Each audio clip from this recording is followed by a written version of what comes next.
Welcome to the Honest Mamas podcast, where we talk about the emotional and spiritual aspects of the motherhood journey. We are a team of honest mamas. Myself, Melissa, Sophie, and Claire. We are psychotherapists, moms, and friends. Join us as we get real about the topics that matter to you.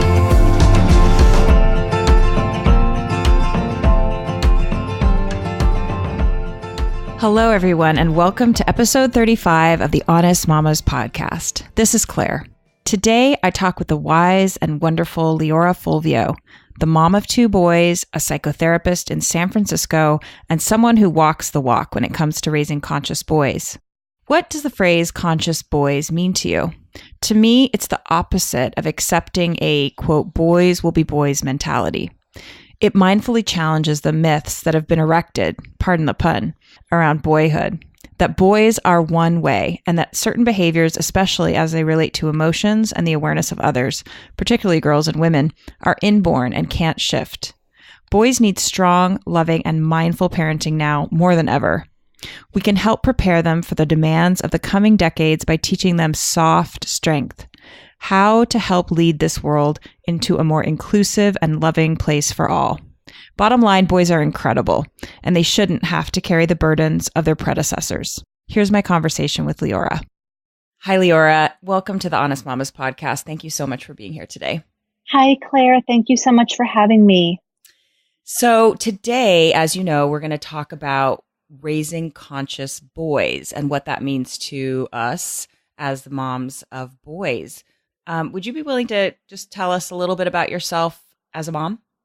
Yeah, sure. So I am a mom of two boys. I have a 4-year-old and a 6-year-old. I'm a psychotherapist and a native New Yorker, but I've lived in California for the past almost 20 years. And that's me. That's us. Okay, sounds good.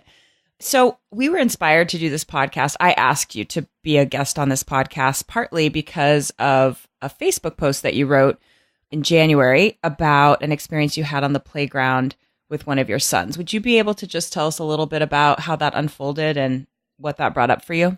Absolutely. Absolutely. So a few months ago, I was at the playground with my boys, and one of my sons, my younger son, my 4-year-old, ran past the little girl. She was about 2 years old and knocked her over. And he didn't notice. And she got up and sort of dusted herself off, and she didn't cry or anything and went back to playing. So I went and I got Asher, my little one, and I brought him over to her. And I said, I don't think you saw this, but you knocked her over. And I want you to apologize to her. And we have to be careful with our body. We have to be careful with our bodies, and we have to look out for other people. And the mom said, she's like, no, really, it's okay. She's fine. The mom of the little girl. The mom of the little girl. She said, she's fine. She's fine. I said, I know she's fine, but I don't want him to think that it's okay to run around mindlessly and knock over little girls without seeing what he's done and without apologizing. Yeah. And because to me, it was just so emblematic of the culture and the society. As girls and as women, we're fine. We're always fine, right? We stand up, we dust ourselves off, and we're fine. Yeah. As you share that, Leora, I was just noticing in me this emotion coming forth,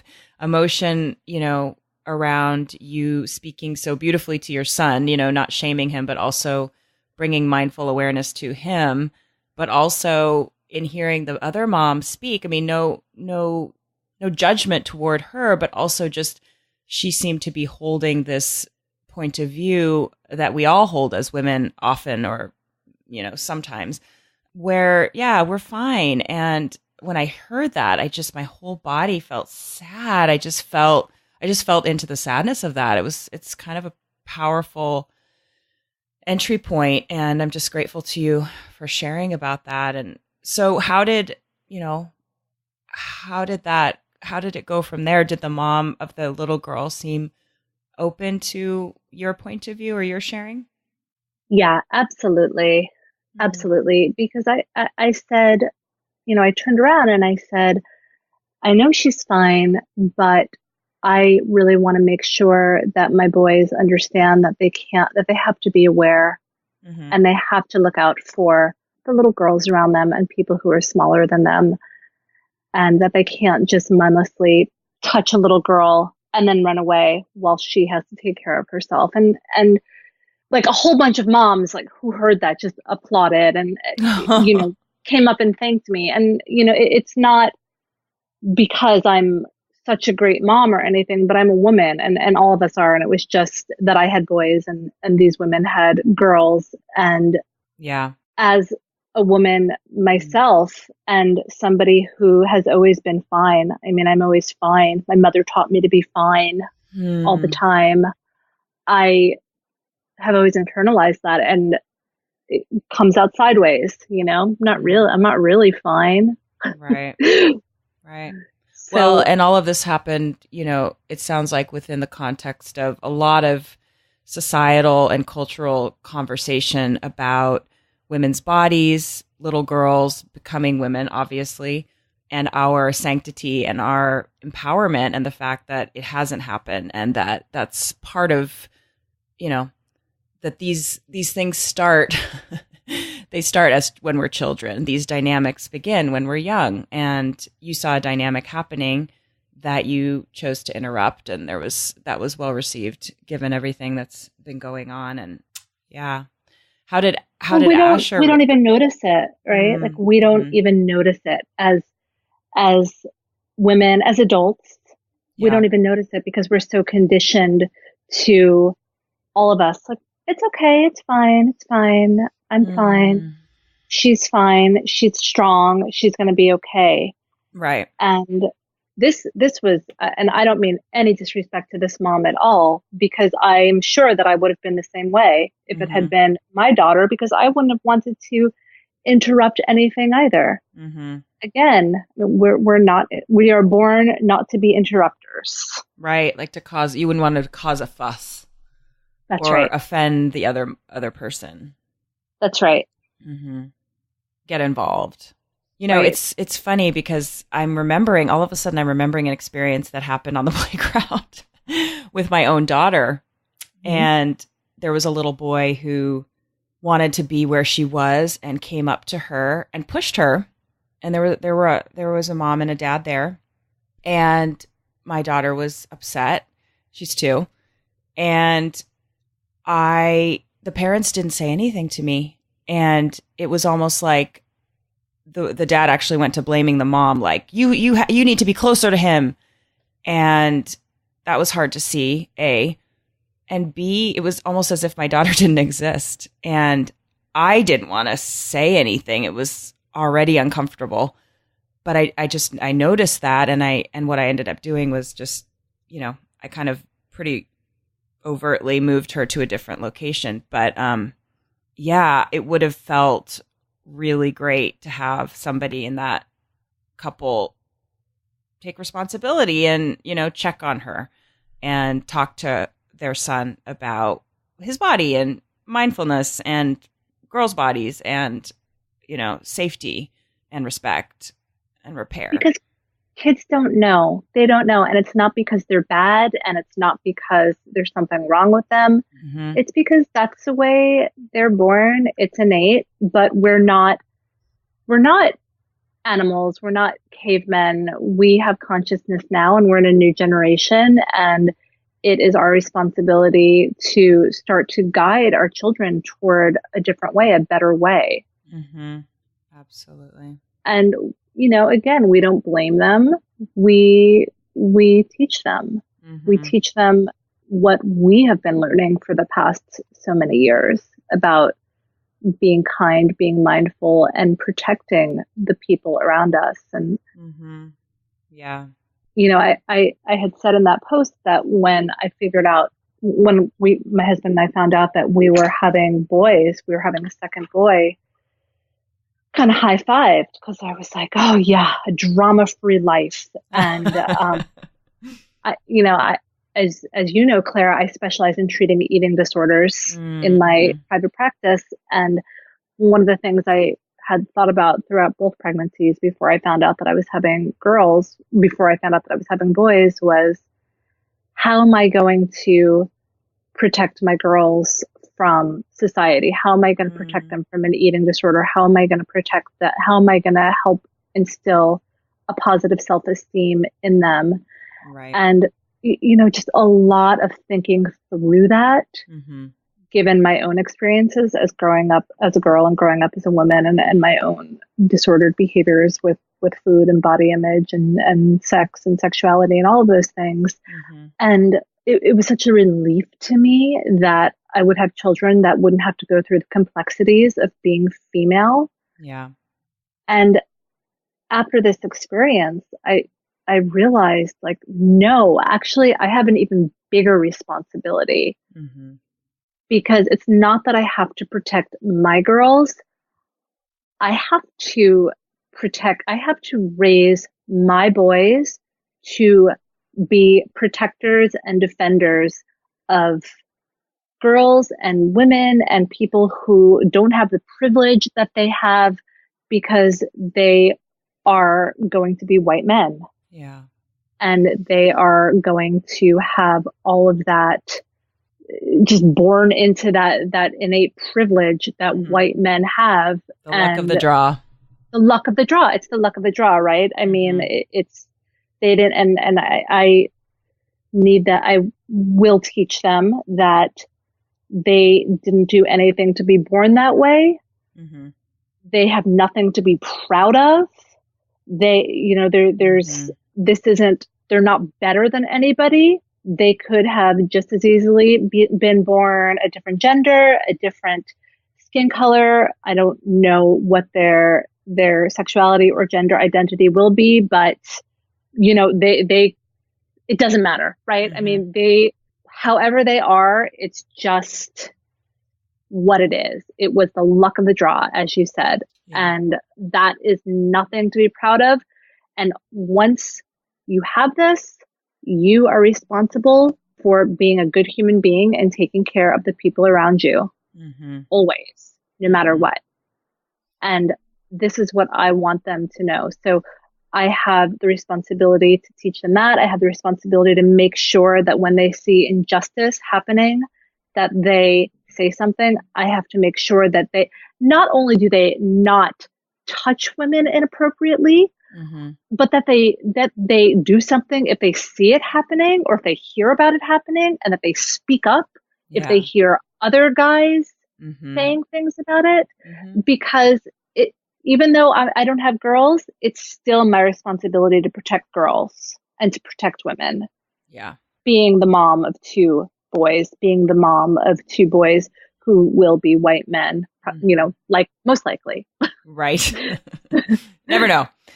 We never know. Yeah. No, I'm just, as you're speaking, I'm so appreciating the power in your voice and in your commitment. And I'm so grateful for that. And I'm just also, it's opening up a lot of my own awareness around just having a boy first and always wanting a boy. And the more that I've thought about it and sitting here now, I'm realizing, part of it was fear. Part of it, I wanted a boy and I got one, and that was luck of the draw. But, I have a daughter now, and I'm much more aware of how afraid I was to have a daughter for the exact reasons you're speaking to. Daughters are wonderful, and mine is fantastic. And my own conditioning, my own trauma, my own issues, my own experiences made me fearful of going through that experience with her. And so I'm extra grateful to you and other moms who are taking on the challenge, because it's a big challenge. Let's be real. This is a society that teaches boys not to feel and not to be mindful. And there's a whole river of consciousness or cultural conditioning rather, that is not helping. So it's an uphill battle, but one definitely worth fighting. So, what are some other kind of practical tools that we can think about to help support ourselves as moms of boys? Like, what are some of the other things that we can talk to our sons about? Like, what kind of conversations about women's bodies do we have? And when should we start having these conversations? Seems like ASAP, but I guess I'm noticing, my own dilemmas around what is appropriate for, a 4, 5, 6-year-old. And part of it is I'm just partly following his lead and noticing what's coming up. But do you have any thoughts on that? I remember, Claire, when we were in college in the late 90s, and I just aged us. Sorry. Who me? Dated us. You mean the early 2000s? Listen, I'm proud of my 90s roots. And they would make us watch those videos about consensual touch. He said, I would like to put my hand on your knee. Is that okay? Right. Oh my God, I think I blocked those out. The condom on the banana. Did you guys have that? Oh, that I've got. Yeah, that I've got. But it's very much like that, right? It was so oversimplified back then, and I think it's still important. I tell my kids, because we always do the thing, give Aunt so and so a hug or a kiss goodbye. Give your friend a hug goodbye. Give him a kiss, and I always say, do you want to hug him? You want to hug her? Ask her if it's okay. Yeah, that can happen at any age, right? Yeah, I mean, same thing. I don't push my kids into hugging people goodbye or anything. My dad used to always have me hug and kiss everybody goodnight when I was a kid, and it was so icky. Yeah, I felt like I had to, right? And that was like it was like he was teaching me how to be polite without thinking that he was actually teaching me to let myself be touched when I didn't want to be, because I thought I had to. Right. To override your own internal experience to somehow please or perform for another. Yep.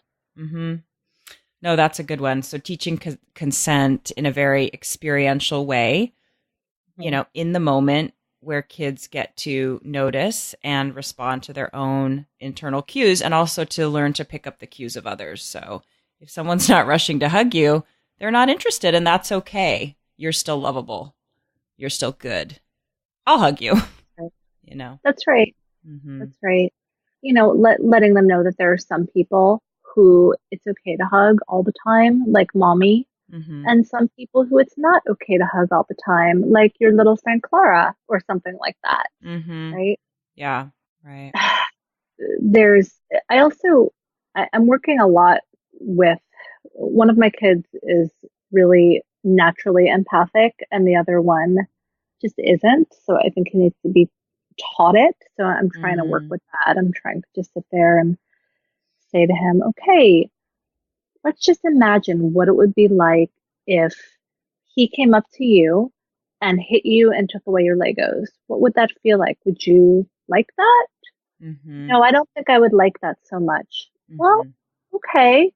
If you wouldn't like that so much, then I don't think that it's nice to do that to other people either. And which is babyese, right? But I'm doing the best I can at this point to kind of help him understand what it's like to be in somebody else's shoes. So to start teaching that perspective taking, being able to be in someone else's shoes, in someone else's perspective from a young age. Yeah. One of the things you mentioned in your Facebook post that I've been thinking about too is how our sons talk about their bodies and how they talk about other girls' bodies. And I noticed, for example, my son's been coming home just in the past couple of weeks talking about being fat. He's not saying he himself is fat, but he's using that word, and it's just a word I haven't heard before.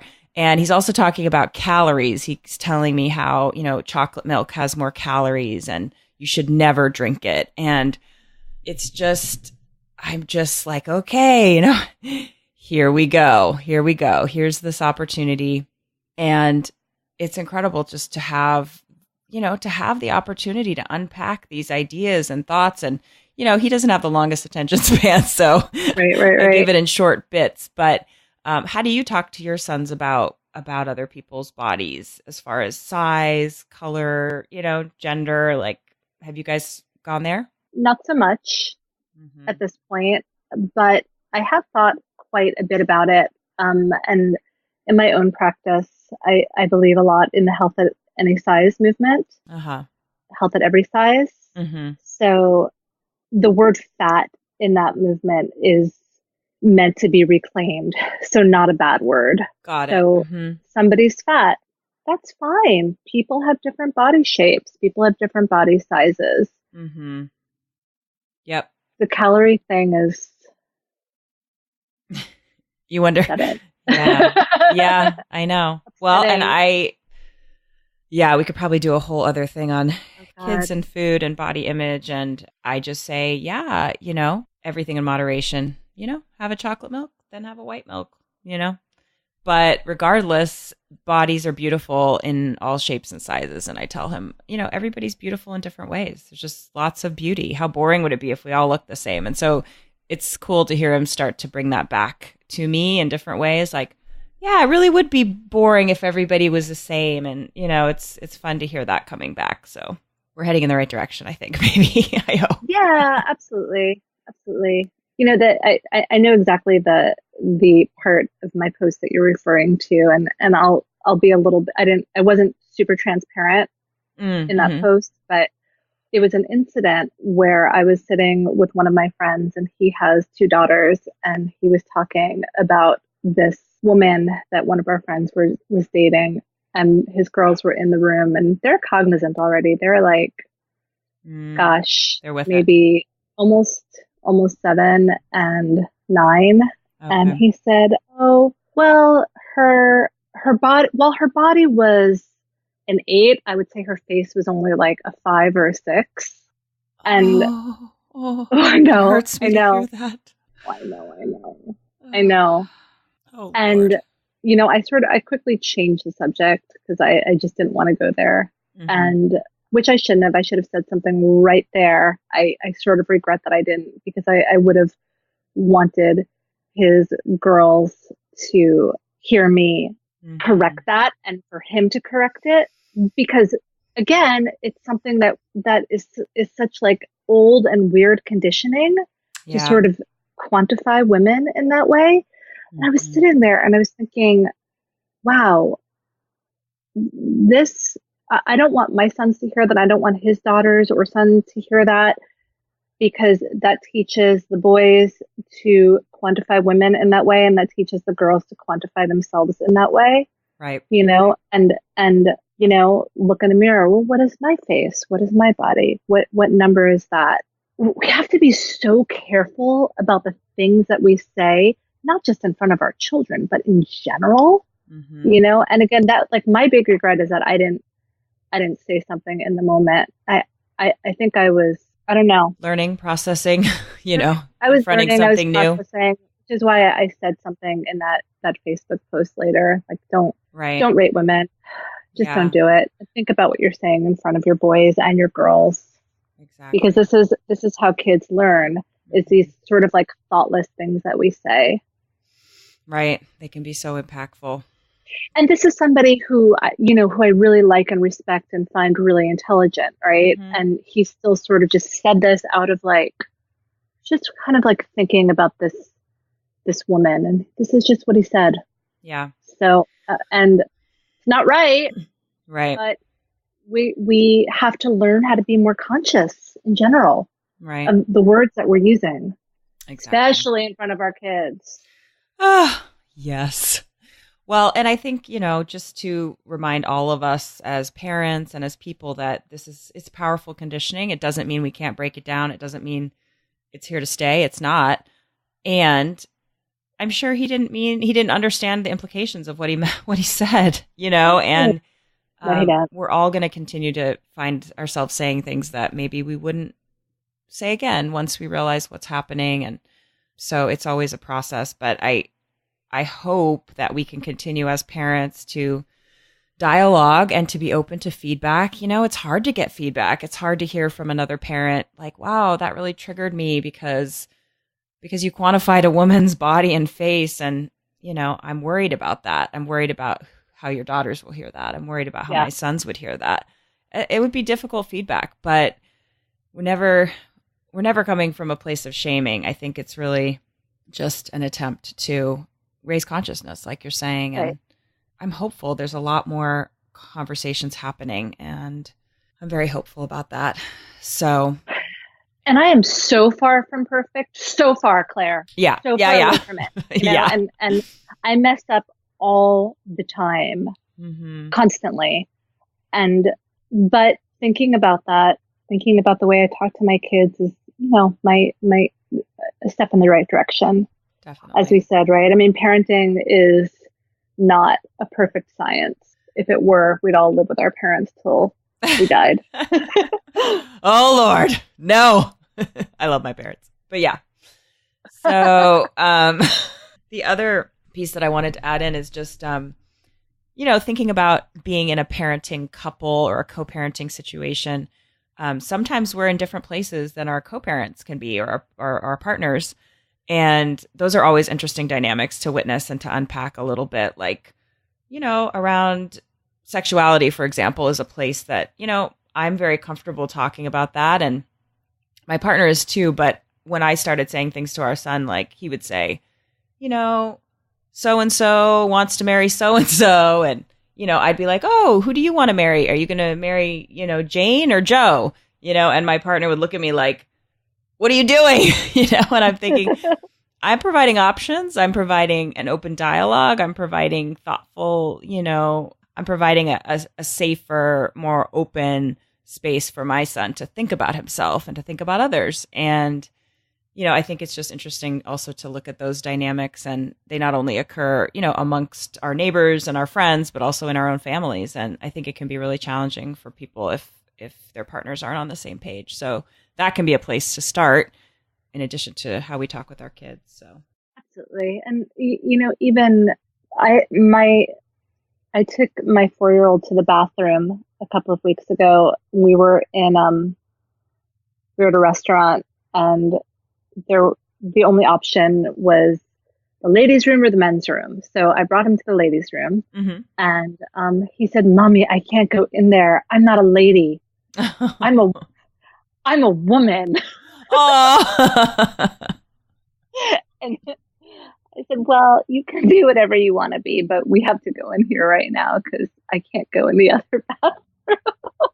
Right. But even just like I was thinking, not correcting him, not making a big deal out of it. Like, no, you're not a woman. You're a little boy. Just allowing for space for letting him think about who he is and who he wants to be and how he wants to identify. Yeah. Yeah. The other thread is just about boys and emotions in general, and how there's so much conditioning for boys to shut down their emotions. And, we talk a lot in my house just about it's okay to cry. And if anyone tells you, I tell my son, I mean, I don't know if it's overkill, but I tell him, if somebody tells you it's not okay to cry, then, no offense, but they're wrong. Because crying is healthy. Crying is normal. Crying is a part of life. And we embrace that, and so far so good with the crying. But, I'm worried, honestly, like I'm going to keep having those conversations. I hope and pray that my influence will be stronger than other influences, Yeah. Yeah. Just even if you can make that holding space, right? Yeah. And allow it to be safe, even so that our boys know that crying is safe, even if it's just with mom for now. Right. Yeah. I know that there is safety, and it is okay to be emotional no matter what. Yeah.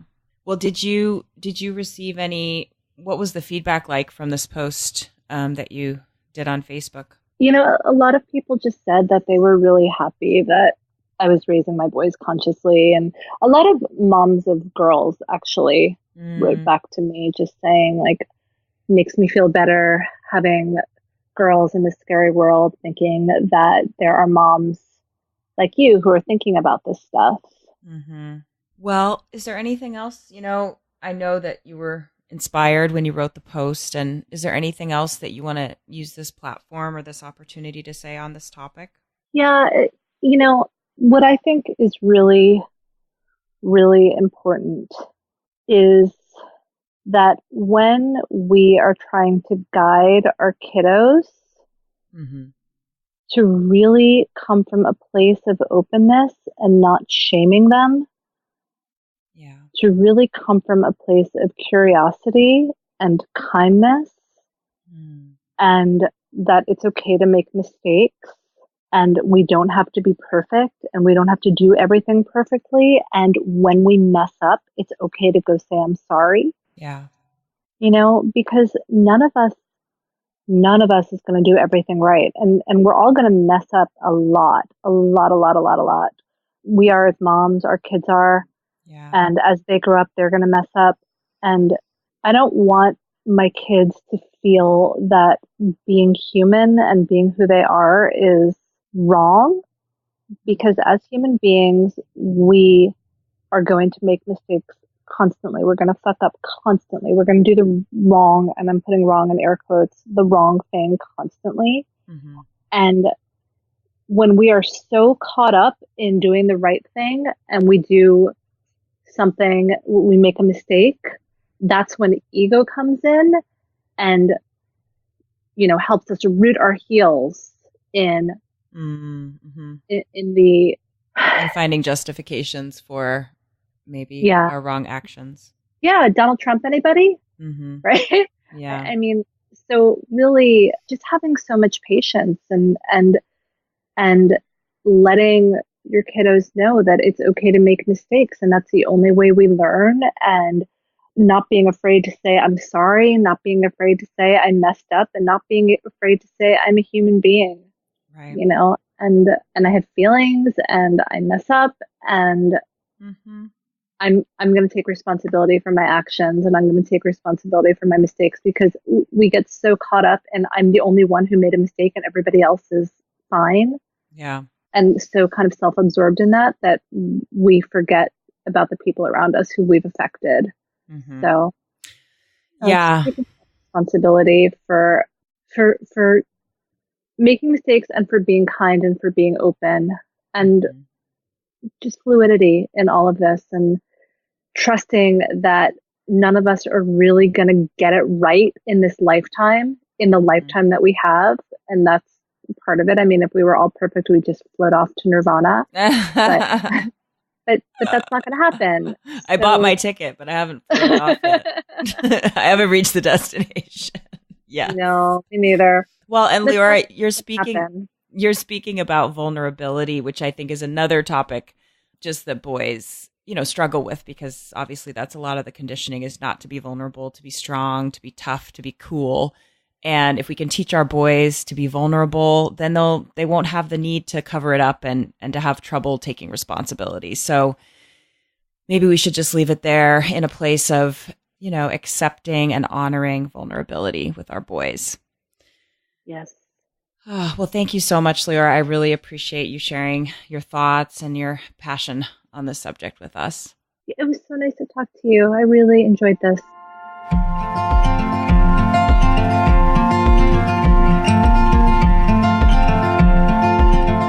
Thank you so much for joining us for today's episode. I loved talking with Leora about the challenges and joys of parenting our lovely boys.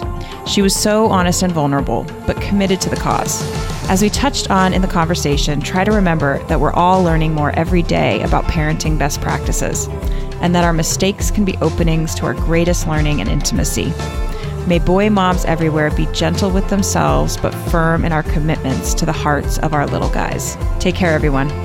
To get the show notes, sign up for our e-course, or get more information, go to www.honestmamas.com/episode 35. Also, join our community on Facebook by going to www.facebook.com/honestmamascommunity, where these conversations will continue.